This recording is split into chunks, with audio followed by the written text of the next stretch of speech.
So, good afternoon if you're in Europe, good morning if you're in America, and if you're in the rest of the world, hello. My name's Dan Brett. I'm a founder and I'm the Chief Product Officer, the CPO of Countercraft. I'm very pleased to be with you here today and with my colleague, Richard Barrell. Rich, can you introduce yourself? Hi, I'm Richard Barrell. I'm the Head of Product Management at Countercraft, and I'm here with Dan to show you a little bit more about what we're doing here. Right.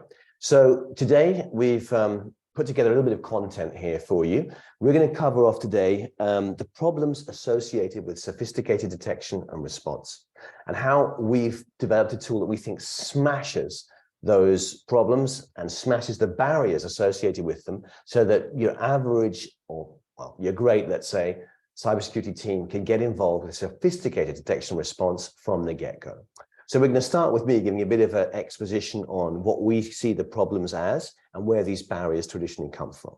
Then I'm going to hand over to Rich, who's going to be talking to you about exactly what we did in our tool about solving those problems and about eliminating those barriers. Then we're going to get back together and wrap it up with a look at what it would mean for you and how you might go about trying to start implementing something like this. And what it might mean in terms of the effort you'd have to put into some kind of system that's similar to this. Okay, right, let's roll. Okay, so the first part, the exposition on problems associated with sophisticated detection and response. Well, to talk about the problems, let's talk about the outcomes. Why on earth would you want to get into sophisticated detection and response? So I'm going to go through some of the highlights of things we have down here that make this kind of approach really useful. So the detection of hundreds of red teams. Now, for me, red teams are really important. They're a proxy for a whole number of problems you might have on your IT security, so in your IT networks, okay? So a red team can represent someone breaking into the system. It can represent an insider. So the fact is, we are really good on our side of detecting red teams, and the sophisticated detection response program is going to detect those for you. We detected red teams at NATO level with NATO exercises, tons of them on corporate audits, and that's really heartwarming to have our customers phone up and say, your system got off a message and told us what was happening. We've detected lateral movements. Our systems have been used to detect people homing in and getting close to crown jewel systems. These will be systems that are super important for day-to-day production, and our system detects them and allows the teams to respond quickly. Network threats. Okay, so you might be viewing the world through threats to your IT network. So we picked up things like rogue IT devices that allow people to access the network from strange places in the world. You can pick up people exfiltrating data and strange accesses and the use of credentials onto networks as well. Insider threats, a continual problem. You might have users who are deliberately trying to do some harm or damage by collecting data, but there's also a ton of users that just through trying to make their job easier might do some stupid things like save some passwords in a particular, shared folder because it makes life easier, but they create a risk for you. Detection and delay. This is one of the things that I really like. It can take our system roughly maximum is about 10 seconds between detecting a really high-level threat and informing and alerting the security team. And that's with enrichment taking place and a ton of analysis. And at the same time, because of the way we use our detection and detection sensing environments, we can keep the bad people in that area for up to 48 hours, or maybe more. It depends on the bad people, right? But we've gone from keeping them there for minutes, up to hours, up to days, depending on the particular situation. But all of that time, even 30 minutes, is an incredible boon for the people who are defending. And finally, adversary-generated threat intel. It's kind of a buzzword. Gartner's talking about it now. And this is threat intel that's not just about other people on the internet. It's about you, from your attack surface, from your internal networks, from your use of cloud environments. All of this kind of information is available to you to start using straight away to harden the rest of your systems. And all of this is an outcome of sophisticated detection and response. So that sounds really good. Let's see how this breaks down into use cases. So Gartner's done a lot of work on this over the years, and they came up with this idea of starting with more simple detection and moving into higher sophistication. So we've got basic threat detection, detection and response, the production of local IOCs and machine readable threat intel. I mentioned that on the previous slide. proactive threat hunting, so getting ideas about what to go and hunt for on the rest of your networks, and finally, active attacker engagement. I mentioned delaying or slowing down the enemy so that you can do two things. You can win time for the blue team, and you can gather further TTPs and elicit further information from them to thwart their plans.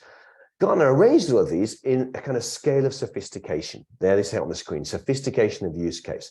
So as you can see, these use cases go up in sophistication and they provide greater and better benefits as you get deeper into them.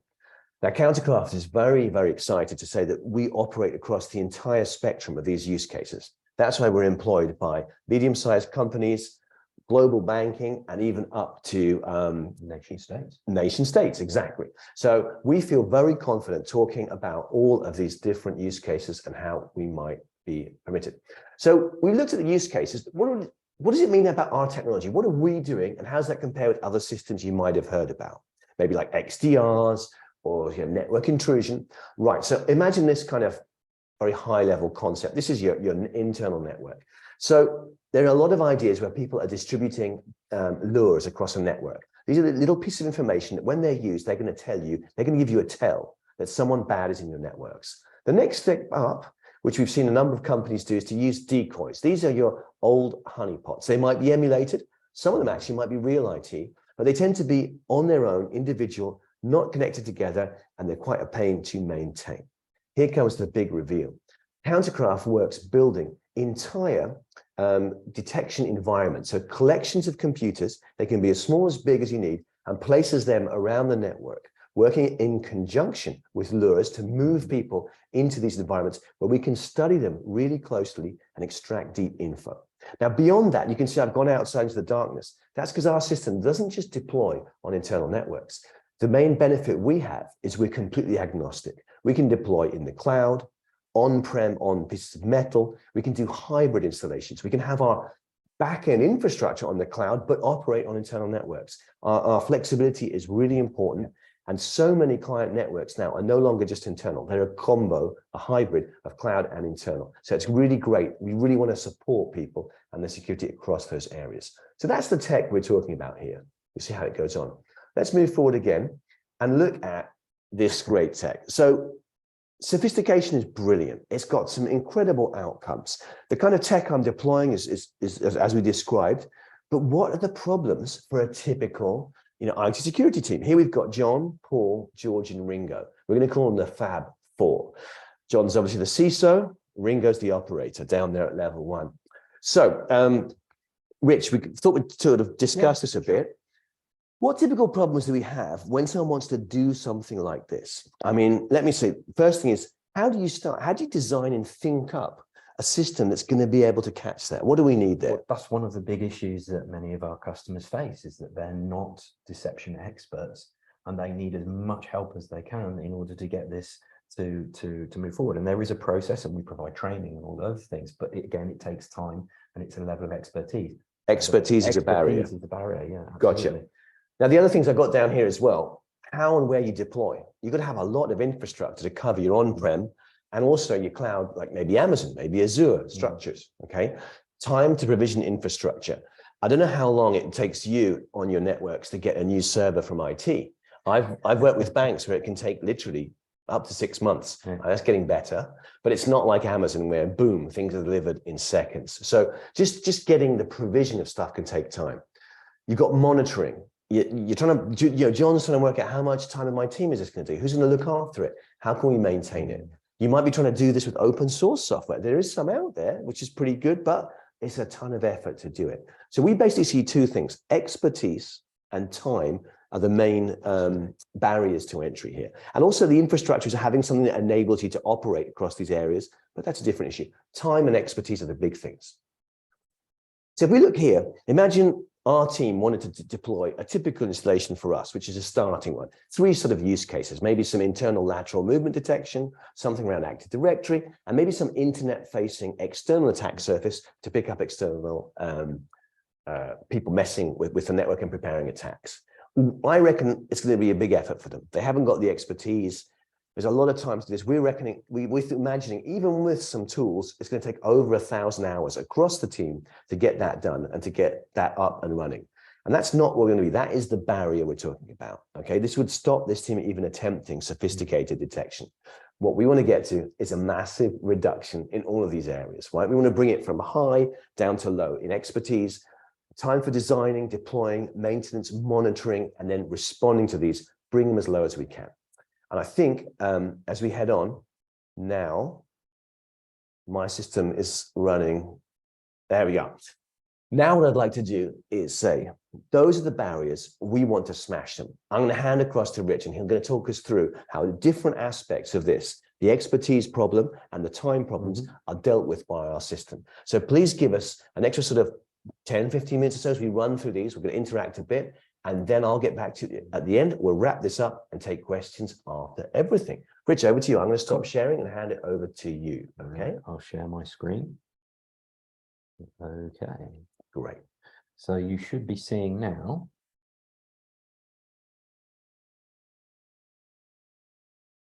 You should be seeing my screen with the access to our platform. It appears that it's not. Let's just try that again. Share button. Yep. There we go. Gotcha. You're up and running, Rich. Right. Let's move this all out of the way. So this is out of the way. Okay. So this is basically the front end of our platform, but don't get worried.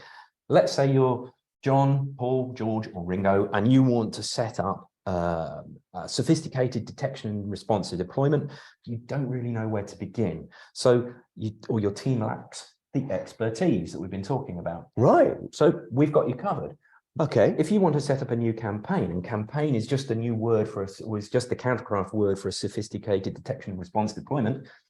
So it's kind of a use case, is that right? Kind of a use case. I want to fix one of my security problems. Okay. So what we have within Countercraft is we have a catalog of about 40 different use cases that we've gathered over the years from different deployments, different customer bases, different industry sectors, different technology use cases, and these are available and you can use them within the platform as well. So you've got, so for example, internal lateral movement is something that people are very concerned about. We have a template that covers that. Maybe you want to, you're in the finance sector, you want to use something that covers your payments platform, which is a crown jewel, if ever there was one. We have a use case that covers that. Or maybe you're concerned about remote workers and the vulnerabilities associated with having an open VPN, not necessarily open VPN, could be Checkpoint or Cisco, but an open VPN service that is a point or a vulnerability within your network. So we have a campaign that we can use to do that. So these are like best practices bottled up, and I just click a button. Absolutely. There you And go. let's like the best TV cooking shows. Let's go to one we prepared earlier. Okay. And I've set up, or rather, we have set up this campaign, which is based around an open VPN server, which we can see here. And what you're looking at on the screen is a map of the hosts and the service. So it's a graphical representation. Things happen, the bad things happen on the left of your screen. This is like the way in. And then you can see that we've created a path for our attacker to go from some dark web credentials to access our open VPN server, and then from there access to a desktop, and then there's a portal server in the back. We've called it ICS portal server because it could be a portal into an industrial network. Rich, quick question: is this my real VPN server? No, not at all. This is a real VPN server. This is a real VPN server software running on a real device. Okay, so it looks real to any threat actor, right? Oh, absolutely, yes. But if it goes down, is it my production VPN? Not at all. Okay. This has absolutely no link, direct or anywhere other way, with the production service. And what we've got here at the moment is a sort of a sketch pad. So let's say you want to customize this template or build out your own custom campaign. Right. We've got you covered. That takes time, right? Setting this stuff up. But what we can do is we have this drag and drop interface. Okay. So you can really easily modify your design. You can see I've got this host here. I don't want that. That's cluttering things up. So I'll just get rid of that. Okay. But I want to bring in a new host. A host is like what, a computer, or what is it? Like a new service or a new deception host. It's a computer, okay, if you like. It can be a server. It can be a cloud instance. In fact, let's bring in a cloud instance, shall we? Yeah. Okay. Let's connect this into. We'll bring in a host. I'm not going to set it up 100%, but I'll just give you an idea. We can choose from the different sorts of hosts that we have. So you can see we can run from virtual environments to network devices identities, but we're going to concentrate on Amazon because that's the most commonly used, or at least in our experience of platform. And we'll give it a name. We'll call it Bob. Okay.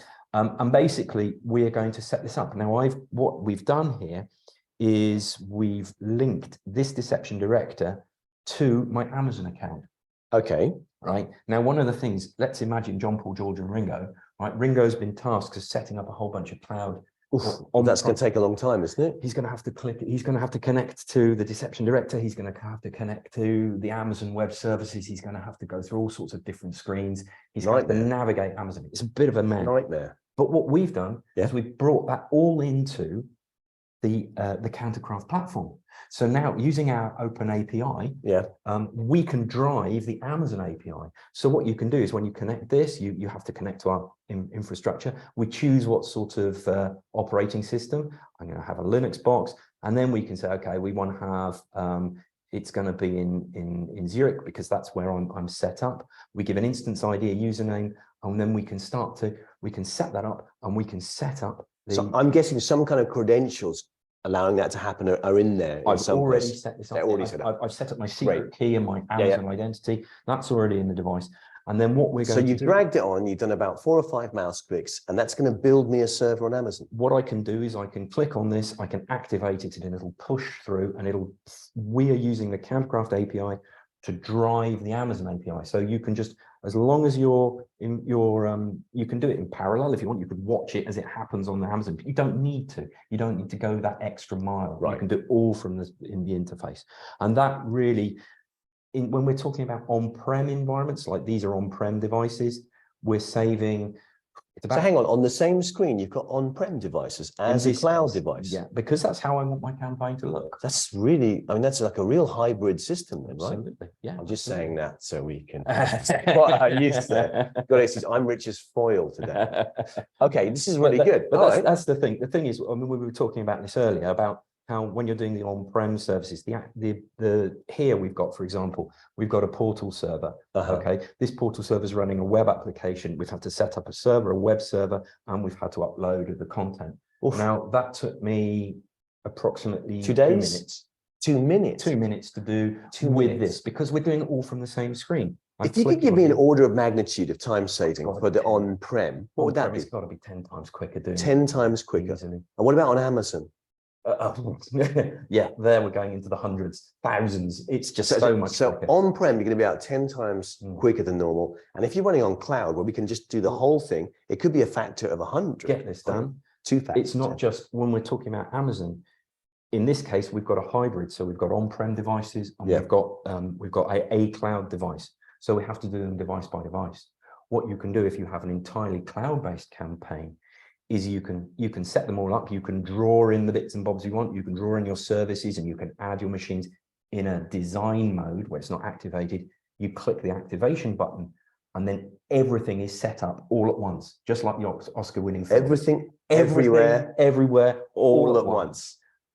In a matter of seconds. Can we put googly eyes on them? We can put googly eyes on them. We'll put that onto the. Okay. Put that into the room. I'm taking you off topic now, but let me just see. We've looked. This is a design screen. I've seen how that's good. How we cut down the expertise using the catalog, right? And now you're talking about deploy as well. So is that taking the deployment time is just massively reduced. And so design and deployment on the same screen. On the same screen. Wow. But it's also so much quicker. Yeah, and that that's the key, because you're doing from the same screen, you're managing everything from the same screen. It's a language that people understand in terms of drag and drop.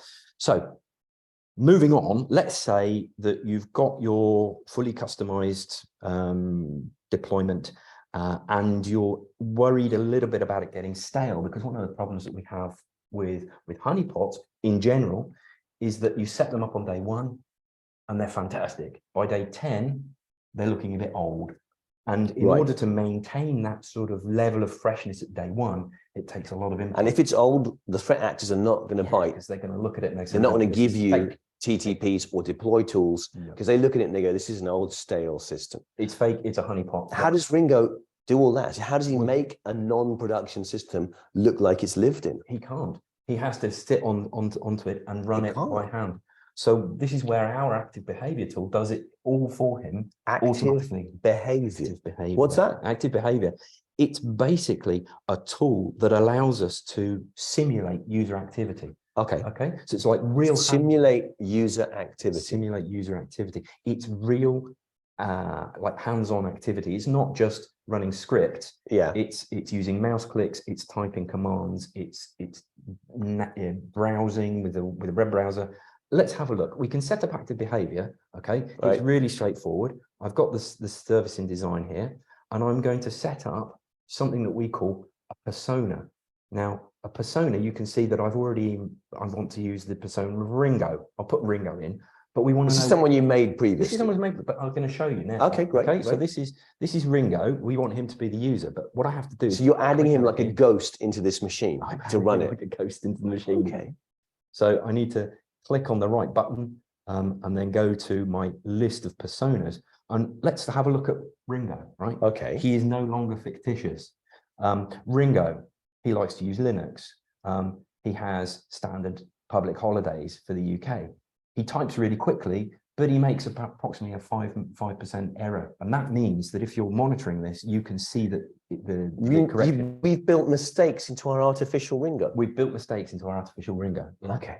He works Monday to Friday, normally 9 to about 5:30, except on Fridays when he sneaks off down to the pub. So it's a real complete pattern of It's a life complete- we're building. Well, Okay. well, more than that, we've given him some commands to run, and we've given him some music. And we all know that users don't necessarily use their browsers for work purposes. So, you know, Ringo's looking at Beatles Drummer Weekly. He's looking at Pearl drums. So he's got this. If you're what this is doing is when we're applying this to. Let's say, I mean, I know it's a bit advanced, but let's say I'm a hands-on keyboard attacker. I get on this box and I have a look in the history of, I don't know, what would it be? Well, the thing, User access or something, and see, has anyone used it in the last week? Am I going to find stuff on there? Yes, because what this is doing is it's creating user Right. pattern of life. You've got history because he's typing commands, so these will register in the history. Right.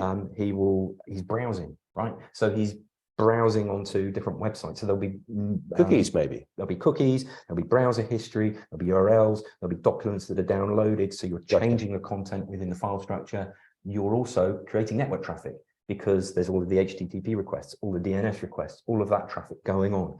And then depending on how you set this up, you can have multiple users scattered around your network. Wow. All of you are communicating and building up that literally pattern of life, which means that this sort of activity, which would take an operator dedicated to doing this, moving between machines and typing all these commands, Yeah. we're doing it automatically. You Gotcha. fire and forget, you set it up, you press the activate button, and off it goes. This isn't going to activate because this is a demo system. So it'll come back. That's why it says, okay, not connected top, it's a demo system. I've got it. It's a demo. But this is brilliant because this takes down that whole thing about you can build a campaign once, leave it running over a long time, right? Months and months, and never have to go and keep it going. That brings the maintenance operations for the SOC team down a lot, I guess. Absolutely. Brilliant. So Another barrier smashed. What's next, Rich? well, okay, so we've got this fantastic service running. Okay. Okay. So let's say you have your sophisticated detection and response environment already built. It's up and running. Right. But you're concerned about the overhead of monitoring and analysis. Right, because it's going to be pinging off all the time and giving me results. What do I do about that? So basically, in terms of monitoring, we've got full interactive host monitoring. So we can click on a host, even at the management level. I can look at the menu. I can get information about the device. I can see the status of the machine. I can look at the networking status. I can get basic networking information. Hang on, this is the design screen, isn't it? But you're also using it for this is the monitoring. operation screen. So this is combining both operations and design. Okay. Okay. And then we can look at individual services, and you can see how the service is running. This is the agent. We can look at the breadcrumbs. We can look at all of the different activity. We can see this is running a different persona. There's 13 we've set up. So there you go. We can look at the different processes. Right. Okay. And then we can start to look at how the data that we're capturing is coming in. So we can look at this environment, and this environment is a demo environment. So I'll just quickly shift over to a live environment.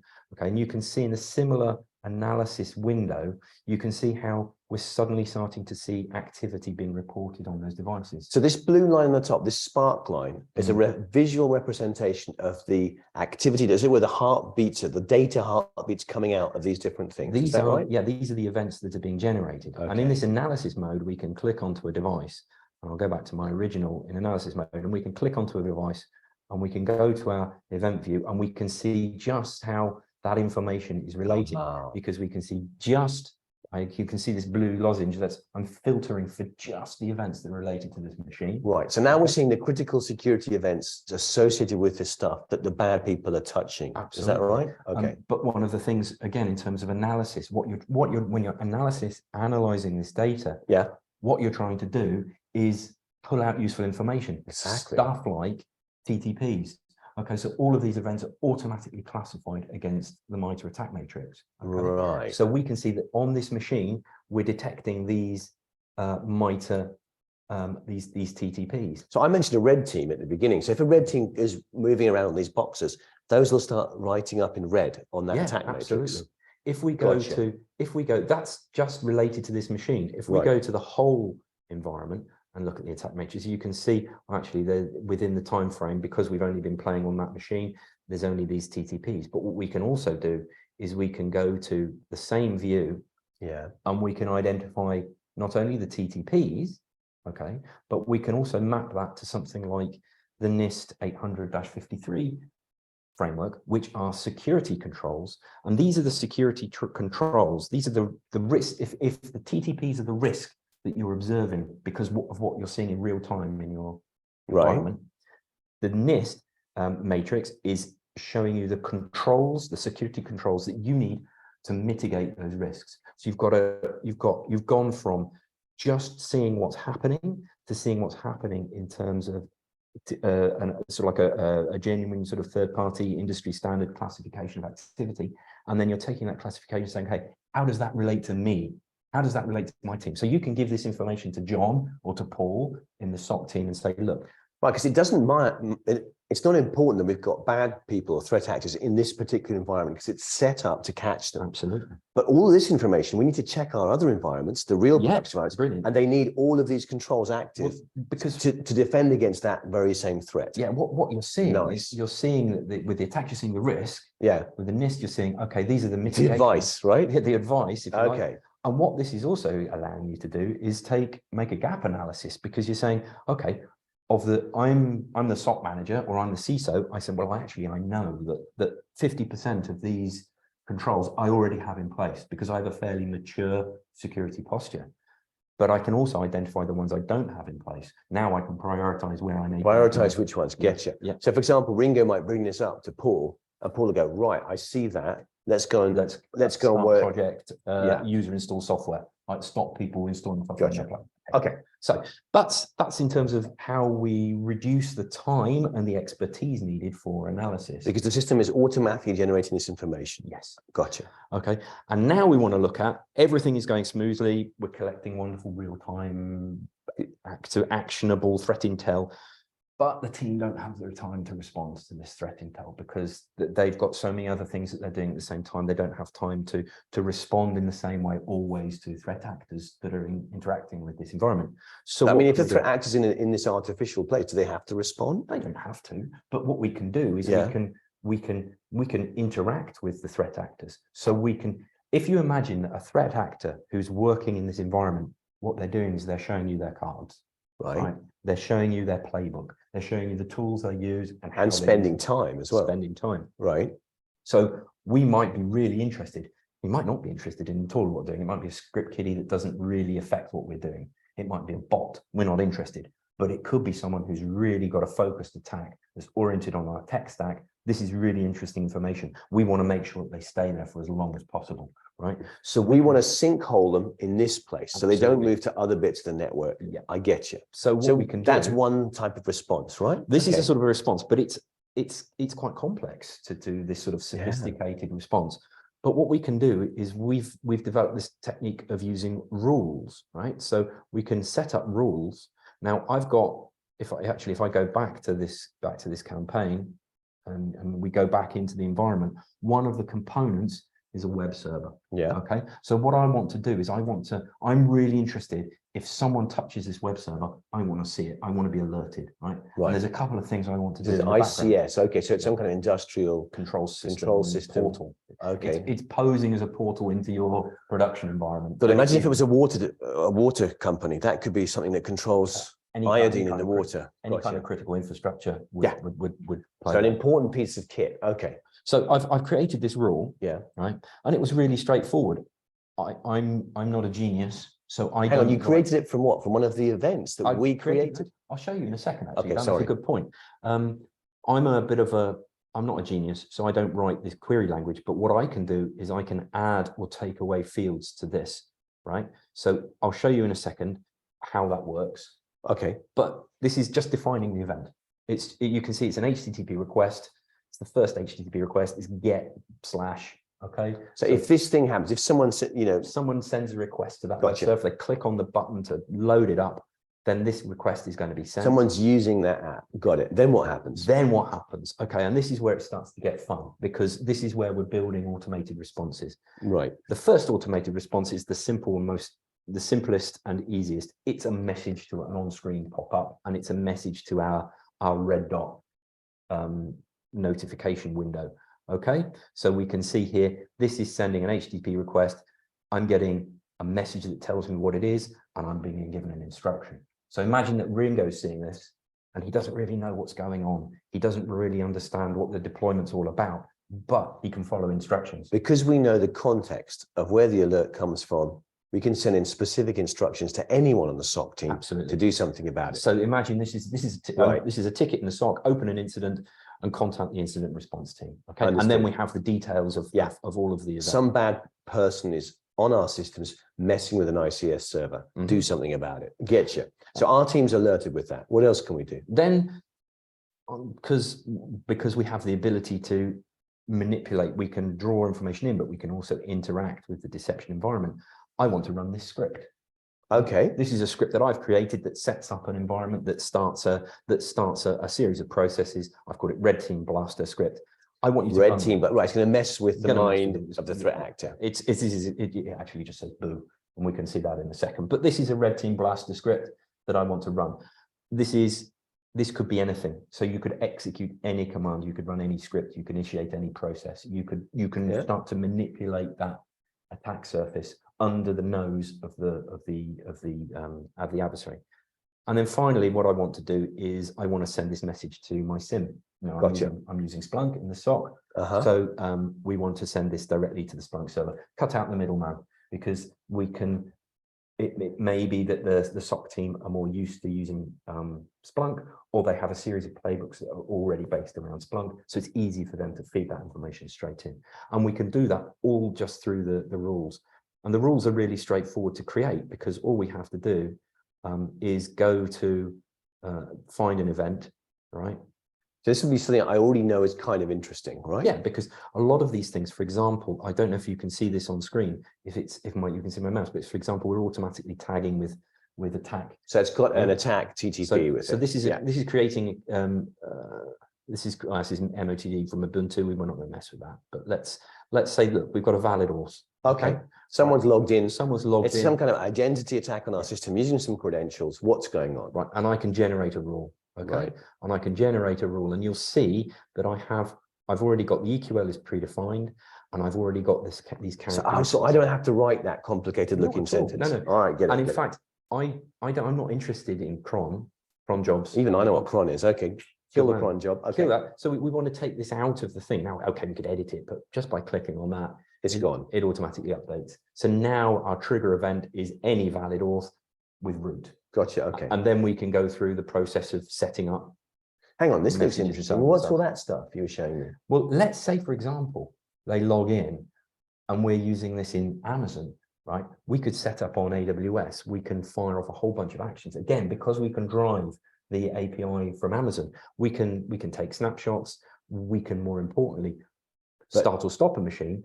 Okay. But we could also reboot it as well, which is very interesting. But for our viewers out there, because we're moving on in time, there's a whole load of stuff we can do, right, Rich? Yeah. And you said there's Amazon, there's this and that. Okay, I get it. Exactly. There's a whole ton of really deep and rich actions to be taken. But I would pre-bake these in, so I can basically stimulate, interact with adversaries when we talk about that very first use case, okay, which is being able to, on the beginning, there was a high-end use case, which is to interact with adversaries, to elicit further TTPs, maybe to unlock further parts of this sophisticated story. Can all be done with simple kind of click and point activity. Brilliant. Absolutely. So that's assuming that so we've covered the design, we've covered the deployment, we've covered the maintenance, active behavior, keeping things live. We've discussed monitoring, we've discussed basic analysis, we've talked about response. So as you can see, when it comes to destroying barriers and sophisticated detection response, or designing, operating complex environments really easily, either on-prem or in the cloud. Yep. We're covered. We've got you covered. It's absolutely all in the machine, Back to you, Dan. Okay. So that's how some of these barriers get smashed. Right now, back on my side, I need to quickly share the end part of this. Okay. And see if I can find my slides. Okay, we've just been hands-on with the platform, okay? Now I'm gonna try and move on quickly so we can get to Q&A here. So this is just a very simple wrap-up of what we've just seen. Now, we started looking at some of the problems and the barriers, and we basically decided that it is valuable to be using this kind of sophisticated approach. We had a look at using our tool, how we smash the barriers that are typically associated with it. Now let's look about what it means for the team we were talking about. What is it like for you when you use this? So I mentioned this use case before. Typically, our people who start using our systems will be a fairly small but advanced team. I mean, the actual team might be bigger. The people involved with these projects is a bit more limited, and they would tend to run out 3 typical use cases. Now, when we've looked at the figures, we've seen over multiple deployments, we're thinking about pulling in by 80% all the time-based costs. And there's certain things like the expertise, which you just can't solve on a time basis. There's no percentage. You either can or you can't understand these things. Some people get trained with it. Perhaps they've been through a military background. These kind of techniques are shown. But if you haven't got it, well, we can enable that with our system. So we're looking at a team. Instead of spending about 1,000 hours over the year, we reckon it's coming down to much more like 200 and might even be less. That's a huge improvement in terms of the costs for deploying a system. Okay. So here there's kind of 2 main lists: enabling things and saving costs. We reckon our system does both of this. You're getting high fidelity detections about all sorts of stuff. Rich was talking about identity threats. That's someone using a credential pair to get into a system and mess with ICS systems. Reduced red team embarrassment. Now, everyone knows what happens. If the red team gets a win, the blue team looks bad. Now, we don't want to buy a tool just to stop being embarrassed by the red team.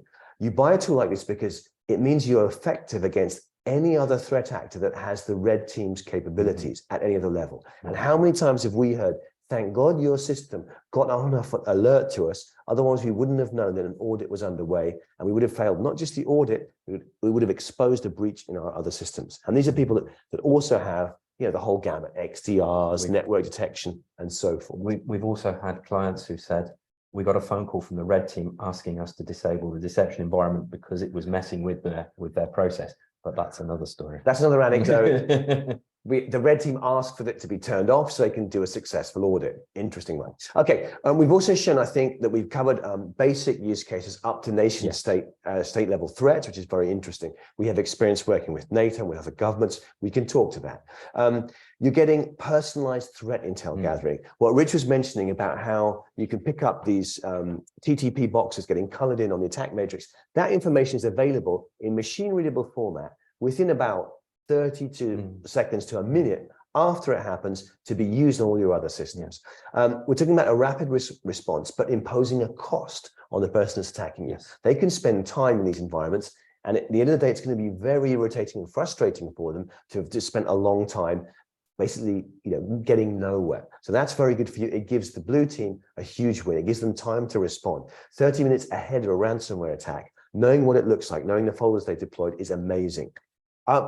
Our system is configurable. You saw all the different use cases. We've got ransomware, we've got securing Active Directory, remote worker we looked at, ICS risks. Basically, if you take somewhere where you have a gap, it's very quick, easy, and light to deploy this kind of sophisticated solution to get coverage within days or hours rather than months when you're looking at other more infrastructure-based systems. This is industry trends, okay? Back in 2016, we would call this generally deception. Many companies worked on different areas of these problems. As you've seen by the use cases, we took an approach just to detect to gather threat intel, and then to work with kind of delaying adversaries. Now the industry is taking this further. Gartner is talking about identity detection, ITDR, and automated moving target defense. We'll have a part to play in both of those areas. And DAAF, which we're going to put deception as a feed, maybe a feature. This is how we push vital threat intel through into XDRs. So be up to speed with industry trends. And on the cost saving, less experienced staff needed to design and deploy this, less time to deploy, less time to monitor, a lower overall total cost of ownership. So there's enablers and there's cost savers, okay?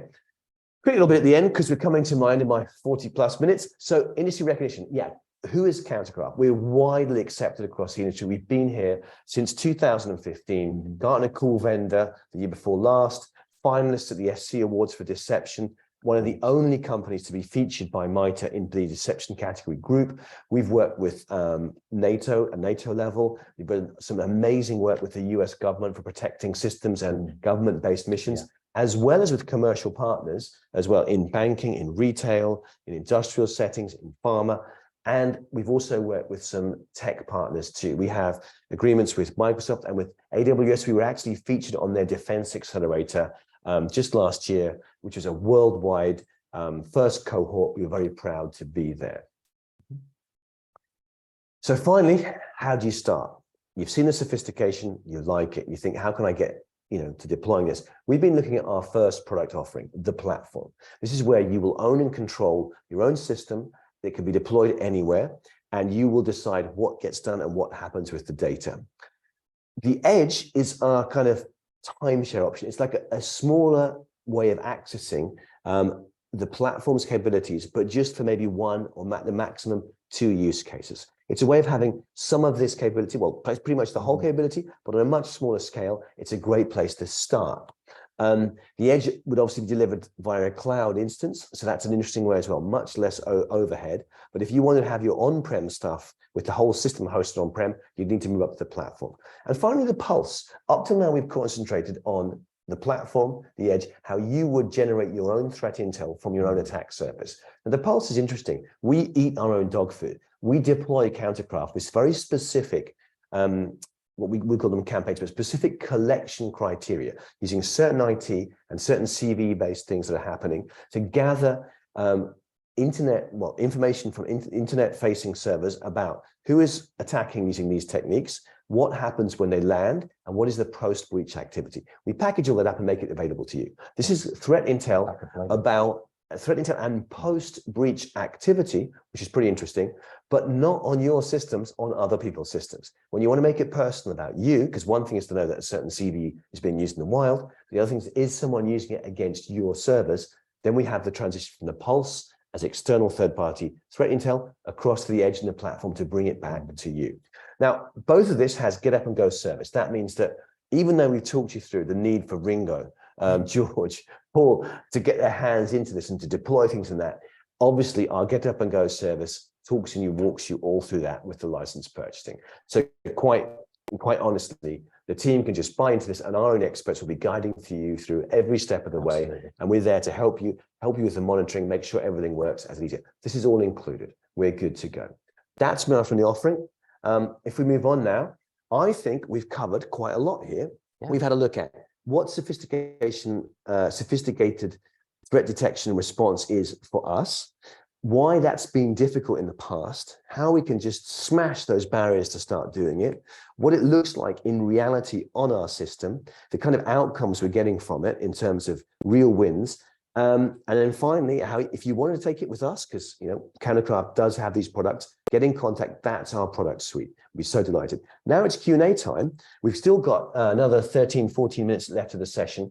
I know I've taken up a lot of your time, but we're going to throw it open. You've got the head of product, the CPO here. We'd be delighted to respond to any questions that pop up. Okay. Well, we do have a question from Jao Arif, and apologize if I'm butchering your name, but the question is, thanks for a cracking session, Dan and Rich. Thank you for staying through to the end. Can the platform detect bad actors in a live production environment and then lure them out to the twinned non-production deception zone? The answer very easily is yes. Thanks, Jao. Yeah, that is our use case. That's our use case. How we do it? Yeah, that's a huge long answer, but the basic answer is yes. Principally, we would use breadcrumbs being little, like painting a path on the floor for the threat actor to follow, giving them a path of least resistance that brings them into the deception environment. We're basically grabbing them by the nose and pulling them into the deception environment where we've got them. Do we supply tools for deploying those lures, let's say across 5,000-10,000 desktops, Rich? Yes, we do. Yes, okay. We do. What about if it was 200 servers? Absolutely no problem. No problem. Okay. We have our own tooling for that to give you a very wide coverage across production systems. But we feel, and we have done from the get-go, that adding extra agents or extra software onto production is a no-no. Yeah. So our system uses artifacts, and scripts will have to be run, but there's plenty of ways of doing that. But it's not going to impact the performance of your production systems. No. And the idea is exactly that. We use the intention of the attackers to gain deeper and better network access against them. Okay. Normally people on networks are going to be taking anywhere between about 4 to 5, maybe up to 6 hops. So it's like the first thing they're going to do, they've got time constraints as well. They're going to follow these leads through, and it's going to take them into one of our deeper prepared environments to harvest the intel about who they are, what they're doing, and how they're doing it. And it depends on the production environment as well. I mean, a production environment can be a post-it note on a notice board in the kitchen, or it can be a USB that you've dropped in the parking lot. So the ability to drag people in, you're not just looking at sort of digital attacks, you're also looking at social engineering and the whole gamut of vulnerability. So gotcha, Rich. Good. So thanks for that, Zhao. I don't know if there are any more questions.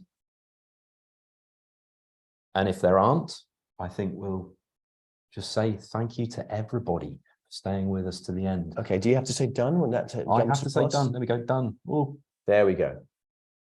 Thanks, Joe. Yeah, so we'd be delighted to talk to people about this. Please reach out to any of our sales team via our web or directly. You'll see on the next screen, I have our emails here. I said Countercraft is, we do business all over the world. We have clients from Australia, across through Southeast Asia, the Middle East, Europe, and the US. We'll be delighted to hear any further questions. And exactly, for example, if Zhao there obviously has a production live system, he wants to add a certain extra, let's say, layer of protection to it without interfering with the system's operating or functioning. Very important in ICS systems. I think would be a great place to look at and to start to extend that. I'd just like to add something in the chat. If you're following the call and you look in the chat, we've added the Twitter address, so we're quite active on Twitter. And also LinkedIn, we're very active in putting up new important information, not just company related, but also some of the fruits of our research and threat intel that we're encountering in the wild, we'll post. So do keep following us and we'll be doing more of these, I think. Yeah, I hope so, Rich. It was really nice. Thank you for your time. I mean, cheers, as you can see, we've got the brains here, and I'll just be doing the facilitation. But one kind of final thing to say today, our CEO, my co-founder David Barroso, had a live session, I believe, out in JISEC in the Middle East. I believe, you know, the demo was great. That we opened up a computer live, and people were messing with it during the demo. So they was really showing how our system can handle that kind of exposure and give you very, very clear results there. So I'm really looking forward to seeing the outcome on that. It could well be time for a cup of tea. I think it's time for a cup of tea. Yeah, I'll leave one last chance. And this is any more questions coming in. Okay, I think we're going to go and pull this to a close. Okay, let's give it 30 seconds. And then after 30 seconds, everybody, we'll start to shut down this system. Okay.